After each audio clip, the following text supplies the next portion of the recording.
Hello student, एक बहुत अच्छा सा क्वेश्चन नीट या जेई में निकल के आता है और वो सिंपल हार्मोनिक मोशन का है।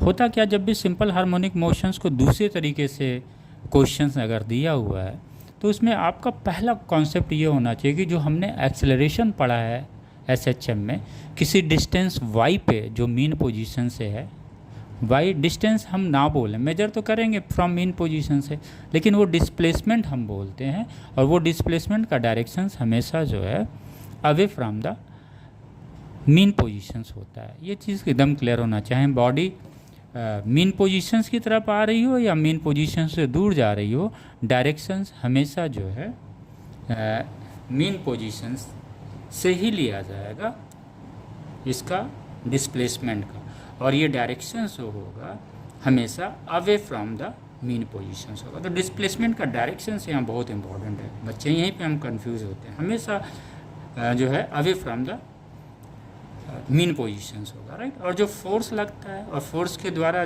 जो बॉडी एसएचएम कर रही है उस पर जो ग्रेविटेशनल जो एक्सेलरेशन लगता है या यहाँ पे क्या लगेगा, ग्रेविटेशनल एक्सेलरेशन लगेगा, ये हमेशा टूवर्ड्स द सेंटर ही होगा। इसी कॉन्सेप्ट्स को हम लोग लेके चलते हैं। सपोज कोई अर्थ है वो जिसका अर्थ का मास टोटल m है, राइट। अब इस अर्थ में एक टनल डाला गया, वो टनल जो है वो उसके अर्थ के सेंटर से पास होके गुजरता है। सेंटर से पास होके गुजरने का मतलब क्या हुआ, जितने भी अगर वो बॉडी m है जिसका मास m है तो ये सेंटर से गुजर रहा है, ये क्या करेगा, ये अर्थ क्या करेगा, उस बॉडी को जो इसके सरफेस पे, टनल क्या है, एक पोर्शन उसका टॉप सरफेस पे जहाँ पे ड्रॉप किया जा रहा है बॉडी को, बॉडी जिसका मास m है इसको ड्रॉप किया जा रहा है। तो वो ड्रॉप किया तो जो फोर्स लग रहा है वो क्या लग रहा है यहाँ पे, force of gravity.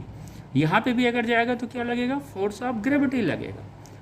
Force of gravity का डायरेक्शंस किधर होता है, always toward the centre of earth होता है। तो आप देख रहे हैं ये एसएचएम करेगा, ऑसिलेट करेगा ऐसे ऐसे, राइट।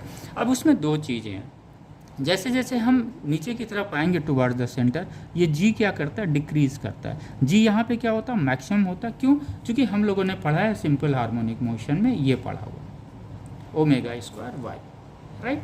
अब ये अगर यहाँ पे y मैक्सिमम है यानी इसका एम्पलीट्यूड मैक्सिमम हुआ तो एक्सेलरेशन भी क्या होगा, मैक्सिमम होगा। यहाँ पे क्या ग्रेविटेशनल एक्सेलरेशन है, तो ये हमें पता चल गया। लेकिन जैसे जैसे हम डाउन आते हैं, सपोज r डिस्प्लेसमेंट पे वो बॉडी आ गई है, तो हम क्या करेंगे, उस अर्थ का मास निकाल लेंगे। अब उस अर्थ के मास पे जो r रेडियस का है वो कितना फोर्स लगा रहा है, अगेन हम लोग इसी न्यूटन्स लॉ ऑफ ग्रेविटेशन से इसको हम लोग कैलकुलेट कर लेंगे। और जब हम कैलकुलेट करेंगे तो ये हमारा आएगा दिस वन, राइट।